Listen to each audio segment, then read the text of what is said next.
Hi friend, HBAC smart system में आपका welcome है। उम्मीद है कि आप लोग अच्छे होंगे।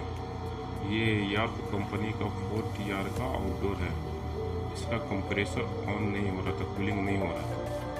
तो हमने इसका AC को चेक किया तो इसका कॉन्ट्रैक्टर जल गया था। आप देख सकते हैं बर्निंग कर गया था।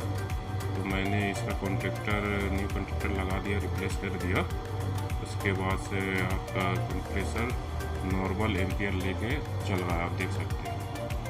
और कूलिंग भी अच्छा था, रिटर्न भी अच्छा था। आपको ये वीडियो अच्छी लगे तो मेरे चैनल को प्लीज़ सब्सक्राइब करें।